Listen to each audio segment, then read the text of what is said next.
Then आता है Hopfield network. तो होपफील्ड नेटवर्क बेसिकली ये special kind of neural network का रिप्रेजेंटेशन नेटवर्किंग है। तो इसमें हम देखें तो Hopfield network is a special kind of neural network whose response the different from other the neural network। Basically क्या होता है होपफील्ड में कि अगर हमारे पास एक न्यूरल नेटवर्क है और ऐसा न्यूरल नेटवर्क है जो दूसरे से डिफरेंट है, तो वो इसके रिस्पॉन्सिबिलिटी होता है कि हमारे ये होपफील्ड नेटवर्किंग कनेक्शन होते हैं, जिसमें आपके इनपुट साइजेस अलग होते हैं, आउटपुट अलग होते हैं, यानी जो आप प्रिडिक्ट करते हैं वो डिफर करता है। जैसे कि आपका एग्जाम्पल के फॉर्म में ले, ये हम न्यूमेरिकली ले लें, डिजिट डिस्प्ले है, अल्फाबेटिकली डिस्प्ले है उस फॉर्म में। तो नेक्स्ट पॉइंट है it is calculated by covering iterative process। it has just one layer of neurons relating to the size of the input and output।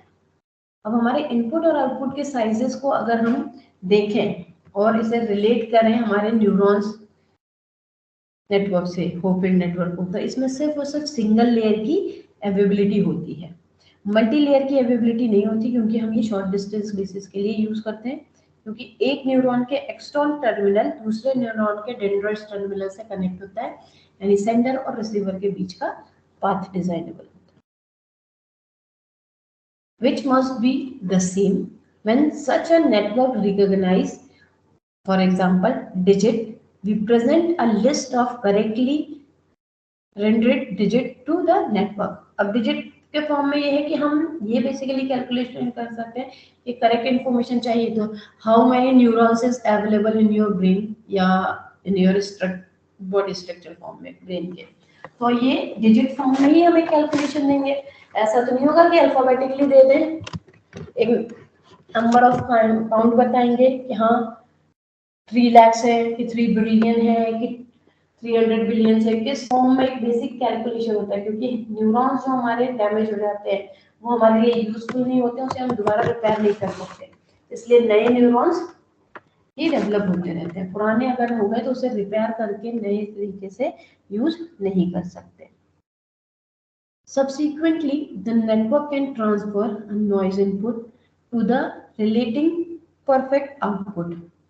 Basically हमारे जो network होते हैं वो ट्रांसफर करते हैं इनपुट और आउटपुट को without any using a noise, तो यानी परफेक्ट आउटपुट आएगा। अगर नॉइज के साथ आ गया तो वो हमारे लिए यूजफुल इंफॉर्मेशन नहीं होगी, इसलिए हम क्या करते हैं कि ऐसे नेटवर्क का यूज करते हैं जहां पे हमारे सिग्नल की स्ट्रेंथ डाउन ना जाए। इनकेस डाउन जाती है तो हम क्या करते हैं उतनी ही रेंज की फ्रीक्वेंसी के साथ ट्रांसमिट करते हैं कि हमारा परफेक्ट आउटपुट आए, लास्ट में हम फिल्टर लगा के परफेक्ट शेप अवेलेबल कराते हैं। तो सेम इसमें भी है कि अगर हमें ट्रांसफॉर्मेशन करना है कोई नेटवर्क का तो हम इनपुट टू आउटपुट के फॉर्म में रिप्रेजेंट कराएंगे, लेकिन इसमें जो नॉइज होगा उसे फिल्टरिंग फॉर्म में फिल्टर कर देंगे।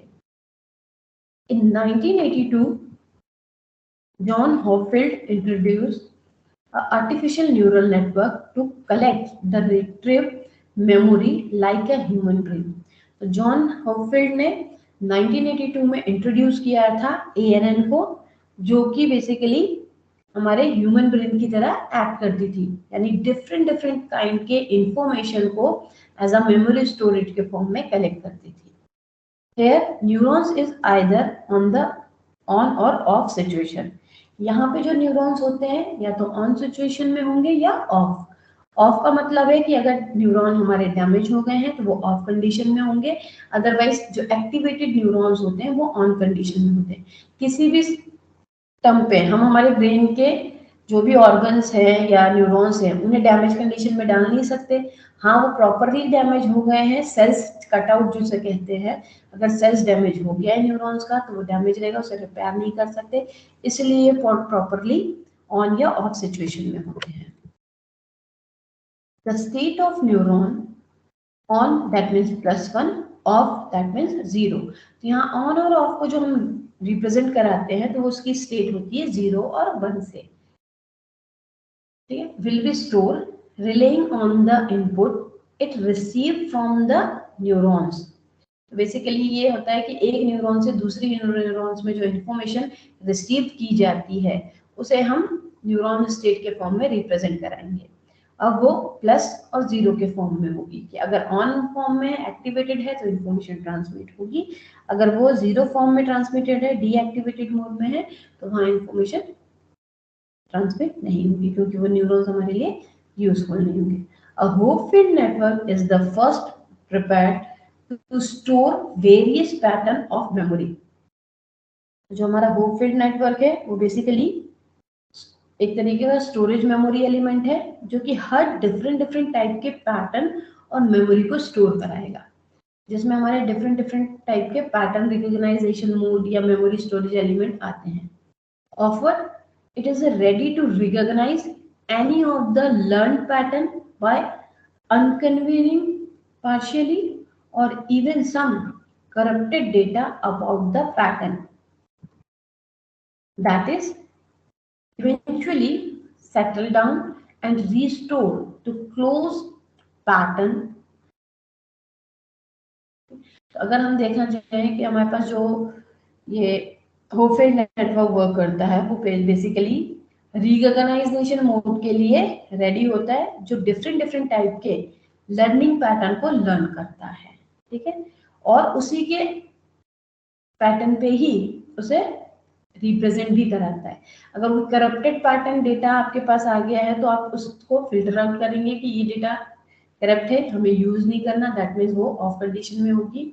इससे आप सेटल डाउन कराएंगे कि आपका सबसे नियरेस्ट पैटर्न क्या है, क्या चीज है और जिस पैटर्न से आप डेटा को ट्रांसफर करेंगे। सिमिलरली कह लें कि ह्यूमन ब्रेन की तरह अगर हम कुछ देखते हैं, हर चीज तो स्टोर करते हैं लेकिन कुछ हमें नेग्लेक्ट करने के मूड पे है तो हम उसे नेग्लेक्ट भी करते हैं। ऐसा नहीं कि हमने राह चलते कुछ देख लिया तो उसे ले ले स्टोर करें और उसे यूजफुल करें, हाँ वो हमारे लिए यूजफुल होगी तो हम इस पैटर्न को यूज करेंगे, अदरवाइज वो यूजफुल नहीं है तो हम नेग्लेक्ट मोड में डाल देंगे। द होपफुल मॉडल हैज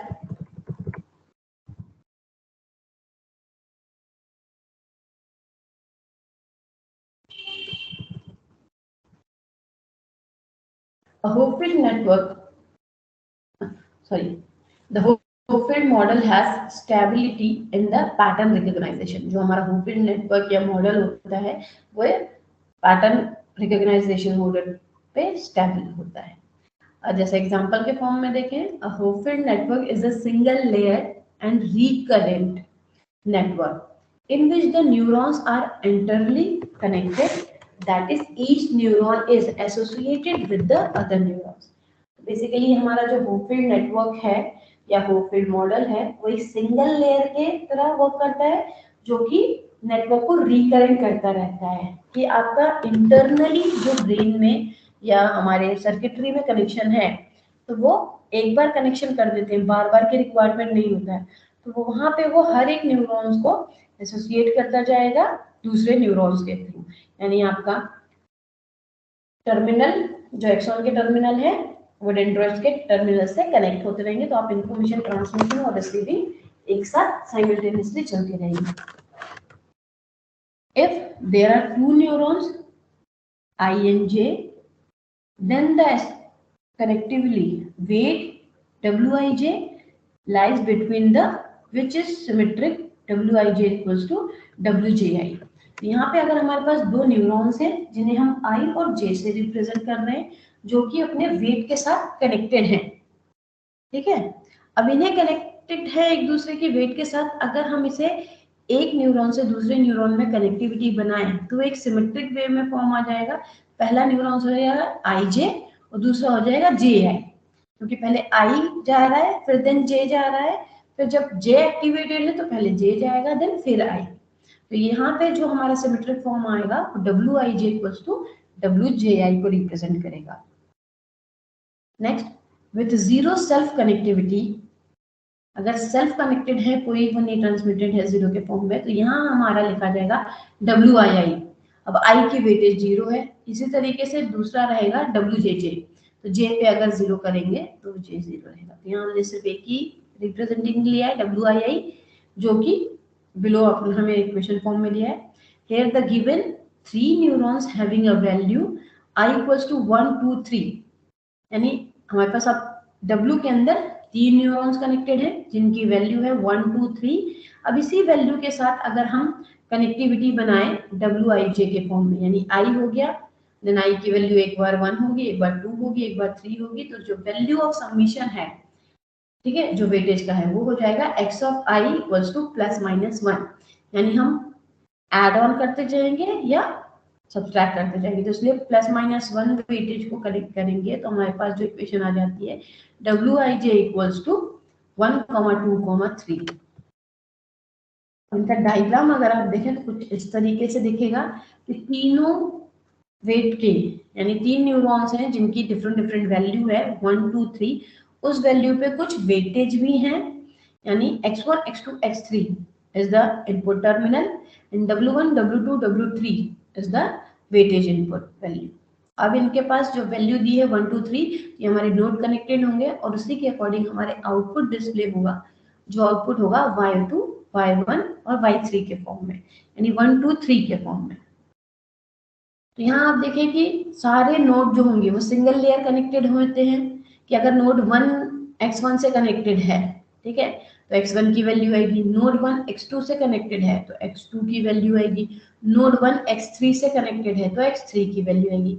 इसी तरीके से 2 नोड है, वो x1 x2 x3 से कनेक्टेड है, तो हर एक नोड की different different path connectivity available है, जिसके थ्रू उसके साथ उसका वेट भी आ रहा है। अगर हमने x1 में W11 को जो वेटेज दिया है उसे इक्वल्स टू इनिशियली 0 माना है, तो 0 के फॉर्म में जब ट्रांसफर होंगे तो 0 से, यानी या फिर इनिशियली मोड में स्टॉप मोड है, जब आप डेटा ट्रांसफरिंग प्रोसेस स्टार्ट करते हैं तो वो एक्टिवेटेड फंक्शन फॉर्म में आएगा। तब यहाँ पे आपके पास जो वैल्यू ट्रांसमिटिंग होगी वो 0 से 1 1 1 2 1 3 या फिर 1 1 2 2 3 3 के फॉर्म में ट्रांसफर होगी। यहाँ पे जब x1 की वैल्यू जाएगी तो पहले W1 1 जाएगा, x2 जाएगी तो W1 2 जाएगा, जब x3 जाएगी तो W1 3 जाएगा। इसी तरीके से जब नोड 2 की बारी आएगी तो W2 1 आएगा, फिर 2 2 आएगा, फिर 2 3 आएगा। बस हर एक नोड के बेसिस से आपकी इंफॉर्मेशन आएगी और प्रॉपरली आउटपुट डिस्प्ले कराएगी। ये ग्राफ इस तरीके से कनेक्टेड है, हर एक का वेटेज अलग है। नोड 3 से कनेक्टेड है तो W33 इक्वल्स टू बिगिनिंग में 0 होगा, नोड 2 से कनेक्टेड है तो W22 बिगिनिंग में 0 होगा, जहां हम सेल्फ कनेक्टिविटी मानते हैं, जो कि 0 सेल्फ कनेक्टिविटी हो तो वहां पे हम इनिशियली मोड पे 0 लेकर रिप्रेजेंट कराएंगे।